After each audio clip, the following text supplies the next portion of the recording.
We're asking you to be a part of history. We're out to solve a mystery in remote Alaska that's deadlier and much bigger than Bigfoot. Adventure trip into the unknown. We're going to go set a couple nets and see if we can locate the Lake Clark monster.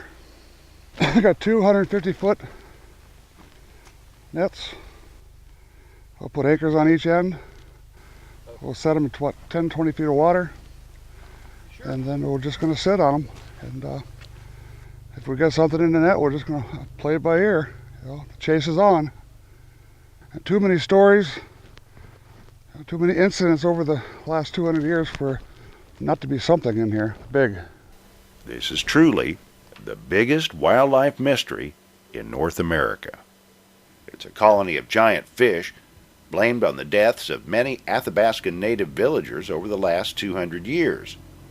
We believe these fish have been surviving for many years and growing larger on the sockeye salmon from Alaska's Bristol Bay that spawn and die every year in Lake Clark. A 20-foot, 2,000-pound fish is way too big for hook and line. So we're using giant gill nets to prove the existence of these supersized monsters.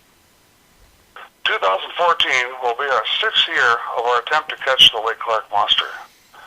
We fished for it for 5 years before we even got a whiff of it last fall, when we finally tied up with it and it tore us up.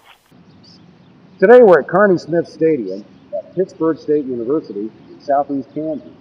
And we'd like to demonstrate here on the football field just the size and the scale of the net that we're using for this Lake Clark monster hunt. And the end of this net is right here about the goal line, and it goes clear out to midfield. That's 150 feet of length. We've got 20 feet that it hangs down in the water from the float line down here to the lead line. This is the net that we used last year, and this is one of the mysteries of this hunt. We got a hit and pulled this net against the current about a half a mile. The anchor lines were broken off, and there was this odd-shaped hole in it that's about 10 feet wide at the bottom of the net, and there's 2 V-shaped holes that go up here through the meshes. And these have been really extended, and there's quite a bit of failure here from a lot of pressure. We've redesigned our anchors to a breakaway system so that if this gets pulled up against the current again, it's unlikely to get caught on rocks and allow whatever it is to go through our meshes.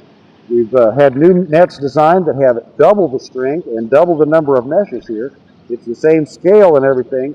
So 2014, we're going to start out where we left off last year. We're uniquely suited, our group, to go after this, and it's part of about a 5 or 6 year expedition. I only got to go for the first time last year, but this year we've added another Kansan to the expedition, and Jason Ward from Pittsburgh State is going to be joining us in the June hunt this year with some underwater angles and some additional high-quality videos of our hunt. Biggest fish ever caught, that's water. Here are the double-strength giant custom nets that we had made this winter down in Louisiana.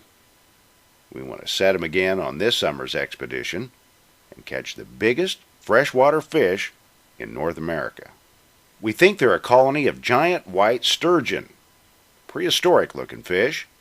Some sources describe sturgeon as scavengers, but there are other sturgeon varieties found in Russia and China that are predators with rows of shark-like teeth. All over the world, it's clear that sturgeon love salmon and salmon eggs, and Lake Clark has one of Alaska's best supplies of both. Well, we need some help on this, and that's what we're coming to you about. Is we're going to do probably one of the very first serious scientific expeditions, prolonged. Now, we've been out here, we did a 9-day trip in June and now an 8 or 9-day trip in August, and we've been out here searching for this Lake Clark monster just about as long as anyone has been able to so far. But if we got 30 or 60 or 45 days of prime time to work with next year, that really improves our odds of tying into this monster. well, I call it tow, T-O-W, time on the water. The more tow you can put in, the better your chances of getting them. And there's a number of ways that you can get involved in this. So look at the some of the contact information on the screen here, and there's a number of different levels that you can participate, from individuals, clear up to corporations. And these dying sockeye salmon that come in from the Bristol Bay Run, we're going to provide a tremendous food source over the winter as they die and fall to the bottom of this lake. The sturgeon are scavengers and have this tremendous food supply to sustain them, and the more they got food, the bigger they get. So this is really, really Alaska's largest wildlife mystery, and we're going to keep hunting on this, and like to have as many people contribute to this as possible and help us bring back proof of the Lake Clark monster. We hope to have better success this year, and we feel confident our new system will work. Thanks for watching our video, the Lake Clark Monster Crew.